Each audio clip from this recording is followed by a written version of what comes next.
አይደል ስልኬን የወሰድሽው? አላየሁም። ይልቅ የቀረጽሽውን ድምፅ አምጪ። ያለሽ ምንም የቀረጽኩት ድምፅ የለም። እሺ ምንድን ነው? ምንም የቀረጽኩት ድምፅ እነ መድኃኒት ነው የምሰማው። የዳጣ ድምፅ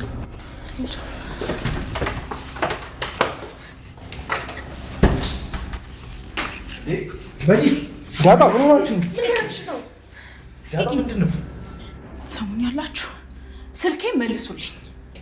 ቆይ ለምንድን ነው ክፍሏ ውስጥ ድምፅ መግለጫ አስቀመጥሽው? አይተሻል? እኔ ምንም አይነት የድምፅ መግለጫ አላስቀመጥኩም። ለዛ ነበር ክፍሏ ስትመላለሽ የነበረው። አሁን ስልኬን መልሱልኝ። ይኸውልሽ አክስቴ፣ ይሄ ነገር ለአባዬ ሳልነግር የቀረሽው ነገር እንዳላጥፊ። እኮ ፕራይቬሲ ነው፣ ያሳስሻል። ወንጀል እኮ ነው የሰራሽው። የህግ ተማሪ አይደለሽ? ክሰሽኛ። አክስቴ ቆይ አሁን የምታደርጉ ነገር ትክክል ነው? ትሰሙኛላችሁ? ስልኬን ካልሰጣችሁኝ እዚህ ቤት ፖሊስ ነው የማመጣው። መጥራት ትቻለሽ። አሁን እንውጣ። እዚህ ቤት ግን ስልኬን ካላገኘሁት። አንተ ብዙ ነገር ደብቀኛል ትይኝልም እንዴ? በሰላም እየኖርኩ ስለሆነ ይህን የመሰለ ህይወቴ እንዳይረበሽ ነው እንጂ አንተማ በጣም ብዙ ጥያቄ እኮ እንዲጠየቅ ታደርጋለህ አይደል? እሺ ንገሪኝ፣ ምንድን ያለች? አዎ አይጠቅምህም አልኩ። በቃ ተው። የሆነ ተራሉ ባልታ ወይ ደግሞ ቅዠት ነው ብለን እናስብ። ይኸውልሽ ማርቲ፣ ማወቅ ያለብሽ ሁሌ የሚያስብነው ነገር እንደማይሆን ነው። የማይሆነው ነገር ሆኖ ልናገኘው እንችላለን። ማለት በህይወቴ በትዳሬ ማለት ነው? አዎ ማርቲ፣ ከሁሉም የሞቀ ቤት ውስጥ የታለፈ ይቅር የተባለ ግን የማይነገር ገበና አለ።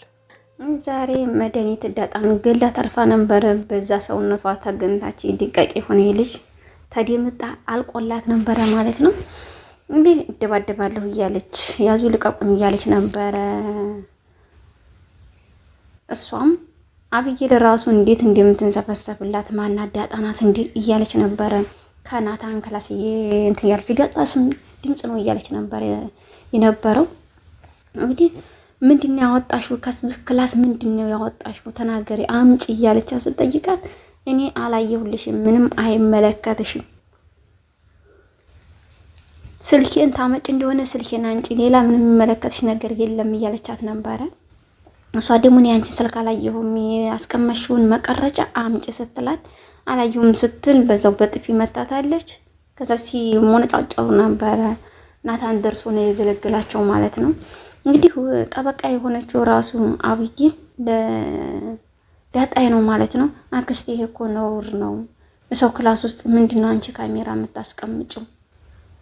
ስለዚህ በህግም ያስቀጣሻል፣ በሁሉም ነገር ያስቀጣሻል። ለምንድነው እንደዚህ የምታደርጊ ስትላት እኔ አላረኩም፣ አሁን ታመጡ እንደሆነ ስልኬን አምጡ እያለች ነበረ ማለት ነው። በጣም ከባድ ነው እውነት መናገር። 24 ሰዓት ቀድቻታለሁ ስትል ነበረ። አዎ ሞልቷን ሁሉ እንዲሁ አቀል ስትመላለስ አይመቻት ብሎ ለማውረድ ብዙ ነገር ስትለባ ስትታገል ነበረ። እንደዛም በምታረግባትም ሰዓትም እንግዲህ መጨረሻ ላይ ተሳክቶላታል። ያሰበችው ሁሉ ተሳክቶላታል ማለት ነው። የመድኃኒት ሴራ አሁን እንግዲህ ይሄን ነገር ማርትዬ ከሰማች እውነት ለመናገር በጣም ከባድ ነው የሚፈጠረው። ምክንያቱም ጋሽ ደረጀ መናገር ያለበት እሱ እንጂ ሌላ ሰው በመካከላቸው ገብቶ መናገር የለባትም።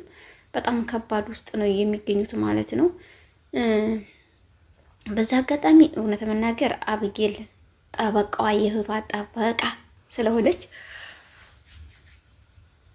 በጣም ደስ ብሎናል ማለት ነው በእውነቱ ነገር ለዳጣ እያገዘችላት ነበረ። እንዴት ሳረጋለች ፖሊስ እጠራለሁ እያለች ራሱ መድኃኒት ስትል ነበረ። ለምን አትጠሪም እንኳን ፖሊስ ምንም ጥሪ እኔ ለአባዬ ነው የምናገርልኝ ስትላት ነበረ። በዛ አጋጣሚ መድኃኒት ያልጫረችበት ነገር የለም ነበር ይሄን ለማግኘት። እንዲያለችውም ተሳካላት፣ ተገኘላት ማለት ነው። ስልኳንም አንጡ እያለች ሲመካከሩ ነበረ። ሶስታቸውን ባንድ ሆነው ምን እናድርግ፣ ይሄን ነገር እኮ ማየ ከሰማች ትሞትብኛለች፣ አባቴም ራሱን ያጠፋል እያለኝ ነበረ። በድንጋጤ ይሞታል እያለች ነበረ። ዳጣይም አብጌልም ሲሉ ነበረ። ናታን ጋር ደግሞ ሲመካከሩ ራሱ ናታን በቃ የሆነ ነገር ለምን አንፈጥርም? አብጌል ሂጂና ቀጥታ አንቺ እንዴ ዲህና ሰፎነሽ ስልክሽ ይኸው ምናምን በይና ንገሪያትና የያዘችውን ካሜራ ተቀባያት ምናምን ነበር ያላት። እሺ ብላ ሄደች። ሂዳ ግን ማስመሰል አልሆነላትም። ግን አንዳንድ ሰው እኮ እውነት መናገር እግዚአብሔርን የእውነትም የምርም ማለት ነው ማስመሰል ማይችልበታል። ደግሞ ቀጥታ ማስመሰል እስከ ጥግ ድረስ የሚሄዱ አሉ። በሰው ህይወት ላይ እየተጫወቱ ጢባጢቦች እየተጫወቱ። ኧረ መድኃኒዓለም ለሁሉም ማስተዋሉን ትዕግስቱን ይደለን እንጂ ከምር በጣም ከባድ ነው ከምነግራችሁ በላይ። አንዳንዶቹ አስመስሉ ግልጽነትና ግልጽነት የተብራራለት ሲሆን ግልጽነት በግልጽነት ሲሄድ ያ ሰው ራሱ ማለት ነው ማንም ሰው አይወደውም፣ ማንም ሰው አይፈልገውም። ሁሉም ሰው ያርቀዋል፣ ያግለዋል። ምክንያቱም በግልጽና በታማኝነት ስለሚቀርብ። አስመሳይ ሰው ደግሞ ለጊዜ ያስመስላል፣ ግን በፈጣሪ መልካም ዋጋ ያገኛል። ከምንም ከማንም በላይ መልካም ዋጋ ያገኛል ማለት ነው። እንግዲህ ቤተሰብ በጣም ደስ የሚለው ነገር አንደኛ እዚህ በዚህ አጋጣሚ ማለት ነው ጋሽ ደረጀ ራሱ እንትና እያወራት ነበረ ለማርትዬ ሞነሽ ነው ምንድን ያለችሽ ንገሪኝ እስኪ እያላት ነበር። ዝም በላት እሷን ተዋት፣ ነገር ለመበጥበጥ ነገር ለማበላሸት ነው እኔ ትዳሬን ሁሉ ነገርን አውቀዋለሁና ተዋት እያለችው ነበረ። ትሂድ ከዚህ ግድም ትሂድ፣ ምክንያቱም ሌላ ነገር ሌላ መዘዝ ሳታወጣ ከቤታችን ትውጣ እያላት ነበረ። አዎ ከልጆች ጋርም አልተስማማችም፣ ከኔ ጋርም አልተስማማችም፣ ምክንያቱም ትሂድ እያለች ነው ማለት ነው እሷ እና እንደዛ በሚልባት ሰዓትም በጣም ደብሮኛል ደሬ እያለችው ነበረ። እኔ በእግዚአብሔርን ይፈራሁ ማለት ነው። እኔ በትዳሬ ላይ በህይወቴ ላይ እንደዚህ ያለ ነገር ሊደረግ አያደረግ ምናምን ሲላት ስትለው እሱ ምንድን ያለው ማለት ነው እንግዲህ አንዳንድ እኮ በቤት ውስጥ የሚደረጉና የሚፈጸሙ ነገሮች አንዳንድ ነገሮች አሉ። ምክንያቱም እነዛ ነገሮች የሆነ የማይነገሩ በጣም ከባድ ነገሮች ስለሚኖሩ እንደዚህ እስከዚህ ድረስ እንትን አትበይ ምናምን እያለ ዳርዳር እየነገራን ነበረ። እሷም ግን ልትረዳው አልቻለችም፣ ልታቅም አልቻለችም ማለት ነው። ቤተሰብ በጣም እውነት መናገር እስከ ጥግ ድረስ እየሄድ ነበር እሱን በስበብ እያደረገ። እሷ ግን ስለማጠረጥረው መልካም ልቦና ስላላት በልቦናዋ ነው እየተከተለች ያለችው። በዛ አጋጣሚ ገዜና እንትናም በጣም በከባድ ጠብ ውስጥ ይገኛሉ። አንዴ ስታወጥ፣ አንዴ ስታወርድ፣ አንዴ ስታበላሸው፣ አንዴ ስታባረው፣ አንዴ ስትወደው ጊዜ ድረስ ነው የምትለው ለዛ ራሱ ማለት ነው። የሆነ እቃ የሆነ ነገር ሲሆን ጊዜ ድረስ ትላለች እና በጣም የጊዜ ያለ ፍቅር ትልቅ ነው። ግን እሷ ልትረዳት አልቻለችም፣ ልትረዳው አልቻለችም። እሱ አምሮ እየነገራት እያለ ፍቅሩን ሲገልጥላት በተደጋጋሚ ሲገልጣት፣ እሷ ግን በተደጋጋሚ እየጎዳችው ነው ያለችው። መጨረሻ ላይ ዋጋውን የሚያስከፍለው መጨረሻ ነው እና አሁን ላይ አይመስልም። ምክንያቱም በእጁ ስላለች ወይም በእጇ ስላለ አንድ ሰው ዋጋ ያስከፍልም አይመስልም፣ ይርቀውም አይመስልም። ሲርቀው ግን ያ ሰው በጣም ትልቅ ዋጋና መስዋዕት ያስከፍላል ማለት ነው። በጣም በከባዱ ነገር ማለት ነው። እንግዲህ ቤተሰብ እውነት መናገር ከባድ ነው። እግዚአብሔር ይመስገን ስለ ሁሉም ነገር እንጂ በአሁን ሰዓት ብዙ አስመሳዮች አሉ፣ ብዙ ነገሮች አሉ።